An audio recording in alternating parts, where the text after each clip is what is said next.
The early play. The first maneuver is a handshake agreement. The parents outline the terms: brush teeth, one story, then sleep.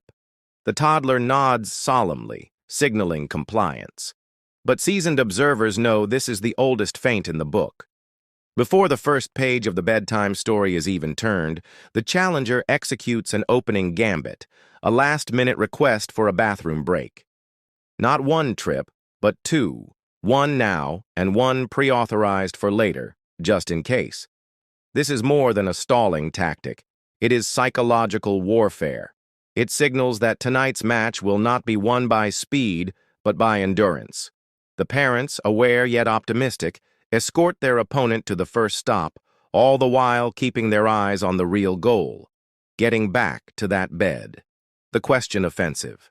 With the storybook finally open, the parents attempt to regain control through rhythm and tone, their voices steady and calm. The toddler counters with a rapid-fire question offensive. What is the moon made of? Can astronauts buy cheese there? Do astronauts get coupons? Is the moon something you can pet? Each question forces a pause, breaking the flow of the story like a well-timed timeout. For the parents, this is a trap. Answer too quickly, and you invite follow-up questions. Answer too slowly, and you risk losing momentum entirely. They opt for short, measured replies, hoping to steer back to the main narrative. The toddler listens, processes, and promptly changes the subject. This is a veteran move, pivoting topics before the opposition can lock into a defensive stance. Lights down, logic. Up the story concludes, and the lights dim. The parents attempt to close the deal with soft goodnights and gentle tucks of the blanket. For a moment, the room feels still. The challenger, however, is far from finished. A new claim emerges. A very important announcement about the night's upcoming dream. Tonight will feature sharks, friendly ones, who will, of course, require snacks. This revelation sparks an urgent need for real-world snacks in the name of dream preparation. The argument is framed as science, leveraging the parents' respect for learning against their desire for sleep. The parents decline the request, offering reassurance that dream snacks are always available in infinite supply. The challenger absorbs the ruling but stores the tactic for future use. The water doctrine. The door is halfway closed when a voice drifts through the darkness. Thirst. The parents remind themselves that hydration was addressed moments ago, but the toddler-AS counterargument is swift and elegant. What was consumed earlier was merely rehearsal water. This is a new entry in the Bedtime Negotiation Handbook, a clever reclassification of resources to justify additional consumption.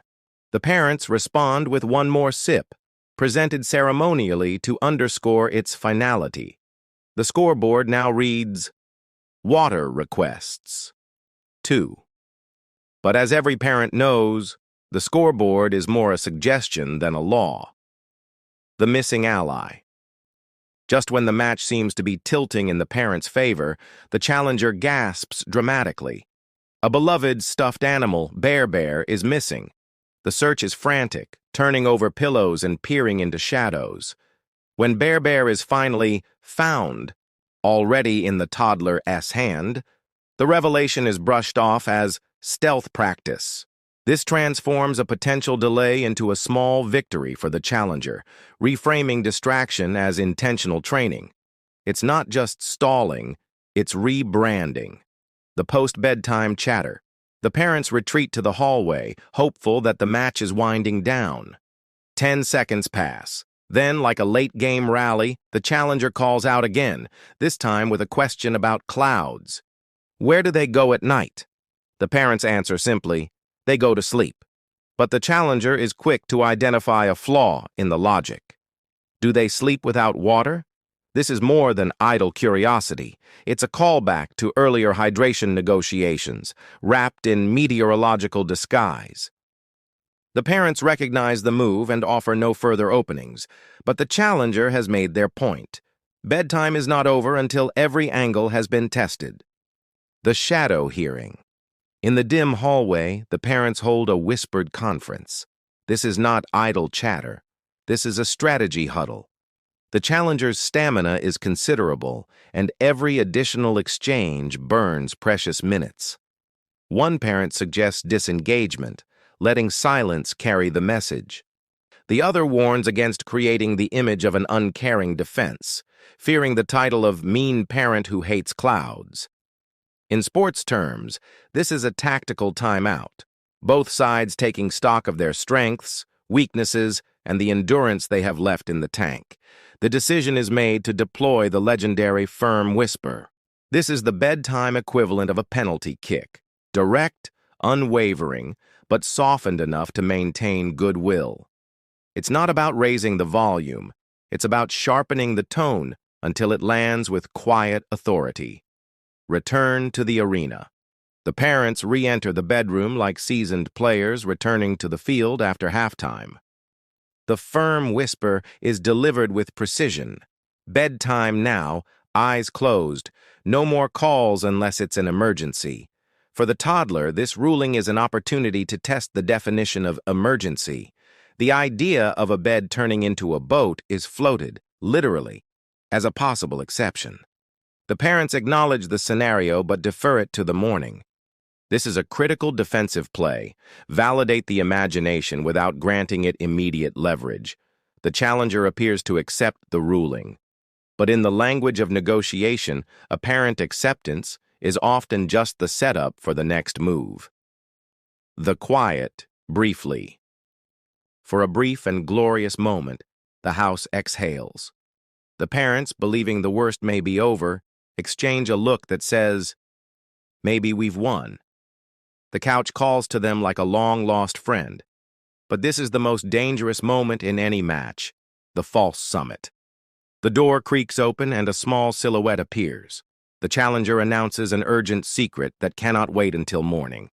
The defense points out that it is morning somewhere, and in doing so, they've accidentally opened the door to an international time zone debate. This is how great matches are extended past their natural end. Not by brute force, but by sidestepping into entirely new territories of discussion. The bargain era. The parents shift strategies. If direct refusals risk spiraling into more questions, perhaps offering something tomorrow will create enough incentive to end negotiations tonight. This is the pancake deal. In exchange for immediate compliance, the challenger is promised pancakes shaped like moons for breakfast. The toddler counters with an amendment: 2 moons, 1 for a favored stuffed companion. Sprinkles are added to the negotiation, with the challenger demanding $1 million and the defense capping it at 8. The deal is signed at 8, though both sides understand this number is symbolic at best. The challenger returns to bed. The parents quietly note that tomorrow's breakfast has now become an official part of the scoreboard. Hydration. Round 3. No sooner is the door in motion than the thirst card is played again. This time, the request is more philosophical. Is this the last cup of water today or the last cup forever? It's a clever trap. The defense cannot declare forever without sounding unreasonable, nor can they say today without inviting a debate about when today actually ends. They opt for today, knowing full well that the challenger's understanding of time is fluid and opportunistic. The sip is granted, but the parents know this is not the end of the hydration storyline. The philosophy of blankets. The next obstacle arrives under the guise of comfort. The blanket, once acceptable, is now too heavy. In response, the parents employ a compromise known in bedtime circles as the burrito with a window. The blanket is tucked snugly, but with a small opening for airflow. The challenger is delighted, immediately christening it the blanket window. This satisfaction is genuine, but satisfaction can be short-lived when it becomes a platform for further requests. In this case, the blanket window now needs a curtain. This is the hallmark of high-level negotiation, converting a solved problem into a new opportunity for leverage. Grandma dials. When all else fails, some teams bring in a veteran coach. In this household, that coach is Grandma, experienced, calm, and armed with time-tested tactics. She recommends the breathing game, 3 deep breaths, each with its own playful theme. The first is a gentle breeze, the second, a sleepy dragon, the third, a quiet mouse. The challenger participates fully, giggling mid-breath but also visibly winding down. The room's energy drops a notch, and for the first time in the match, the challenger's eyes grow heavy without external prompting. It is a rare moment of momentum for the defense, a reminder that sometimes victory comes not from overpowering the opponent, but from guiding them into guiding themselves. The curious biology lesson. As the parents prepare to make their exit, one eye opens. A final question is posed. Where does the dark go during the day? The parents answer simply, framing the dark as something that rests when the light is present. There are no follow-ups, no counter-arguments, just a soft same from the challenger before the eyes close again. For the first time tonight, the parents leave the room with the sense that the battle may actually be over. The great exit. The parents attempt the final retreat. They rise slowly, each step a calculated movement designed not to disturb the fragile ecosystem of the sleeping room. The door closes to a deliberate 1-inch gap, a precise balance between visibility and privacy, reassurance and boundary. For several minutes, the house holds its breath. The living room, a place they haven't truly sat in for hours, suddenly feels like a reward waiting to be claimed. They sink into the couch, the cushions shaping themselves around their weary frames. Victory feels within reach. And then, the unmistakable sound of the bedroom door creaking open. The challenger emerges, wide-eyed, explaining with great seriousness that the kitchen chair has not yet been wished good night. The parents return to the room to perform the ritual. The chair receives its farewell. The spoon drawer gets an honorary mention. The challenger, satisfied, resumes the sleeping position. The parents, having learned from earlier errors, make no assumption that this is the last delay. The clock takes a turn. Back in the living room, the parents notice the ticking of the hallway clock. Under normal conditions, it is barely audible. Tonight, it sounds like a countdown to something they can't quite see. The scoreboard in their minds still reads, Parents 1, Bedtime 0. But they've been around long enough to know comebacks happen. Sure enough, soft footsteps cross the threshold again. This time, the stated reason is a noise. Upon investigation, the noise turns out to be the clock itself. The challenger accepts this explanation with the solemnity of a referee's final ruling. But the point is clear. Every sensory input in the house is a potential springboard for a return to the negotiation table. The monster check. Another test arrives. A routine monster under the bed inspection. The parents crouch low, scanning the shadowed undercarriage of the bed frame. No monsters are found. What is found is one missing sock, 3 plastic blocks, and a stale goldfish cracker from an untraceable point in history. The cracker is declared a fossil, and while this classification is never officially challenged, its archaeological significance becomes a lingering point of curiosity for the challenger. The monster check is complete. The bed is once again certified for sleep.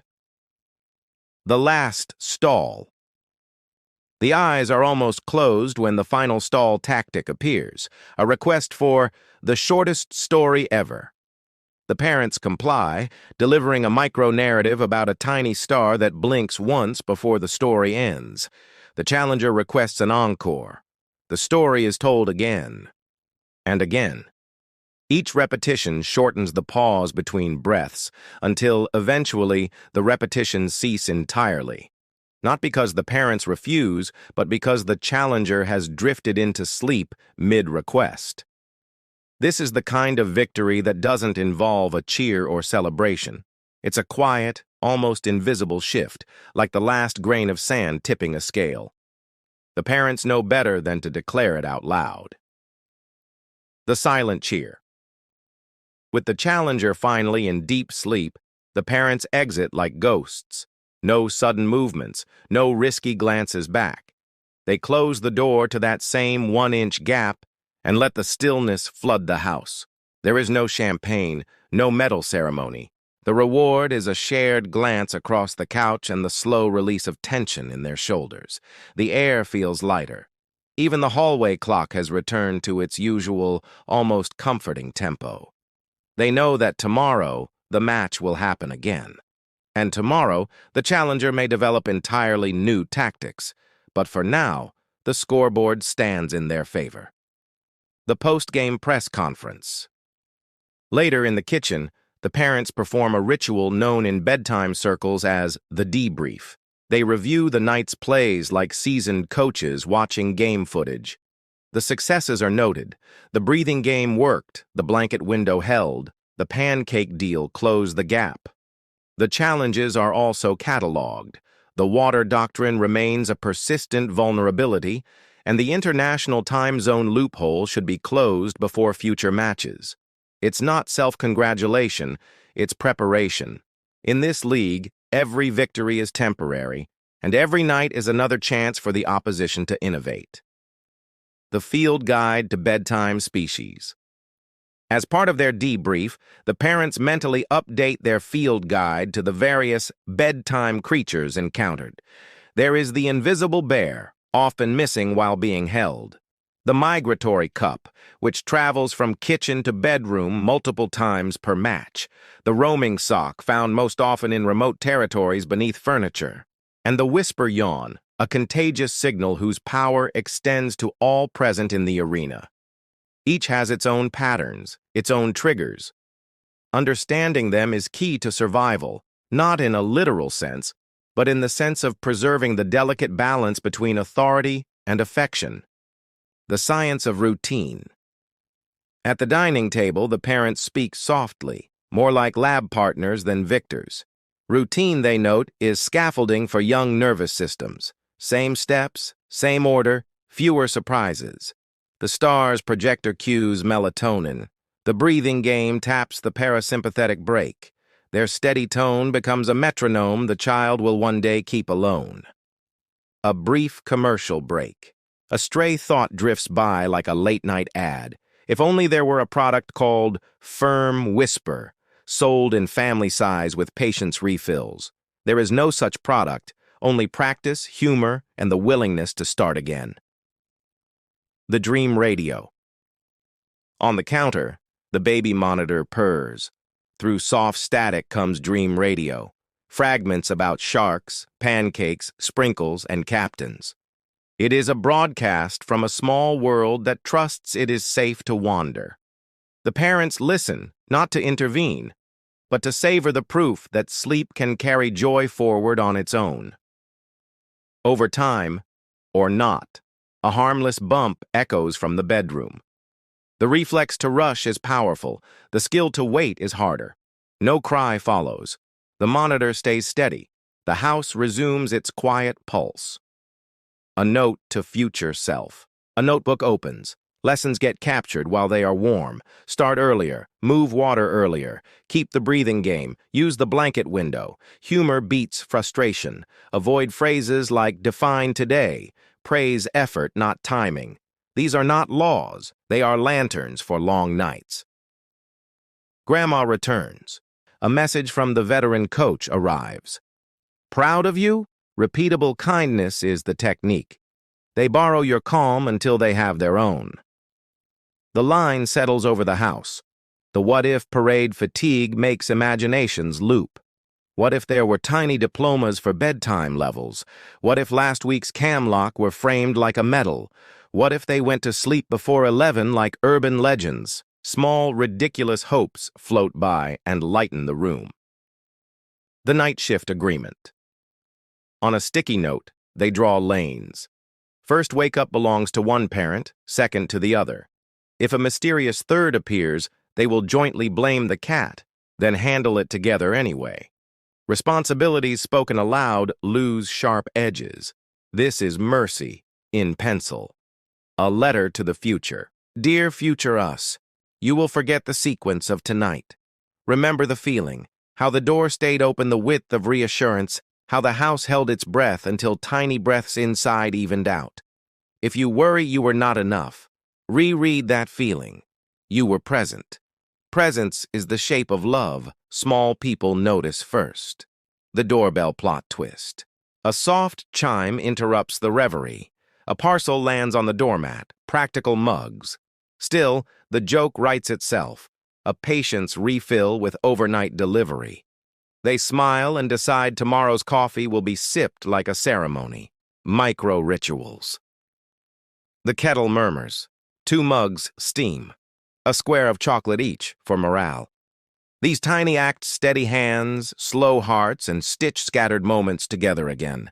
The encyclopedia of why earlier, there were quick, gentle answers to a torrent of whys. Why pajamas? Because cozy. Why toothbrush? Because sparkle teeth. Why bed? Because bodies need off time. Why moon? Because tides like teamwork. Why blanket? Because warm feels safe. Why window? Because stars are lovely and so are doors. The encyclopedia is thin tonight. The tone is the pages. Night watch. Later, under their own blanket, they whisper about nothing important and everything at once. The clock softens. The city quiet deepens. They keep a half ear available for trouble and let the rest of their minds drift. This is how grown-ups sleep when they are somebody's mountain. A dream emergency. That isn't the monitor crackles with a turn, a small sound from a small body. They pause, listen, and wait. Calm returns. There is quiet pride in knowing when not to move. For the record. On the fridge, a small list forms. Start earlier. Water before story.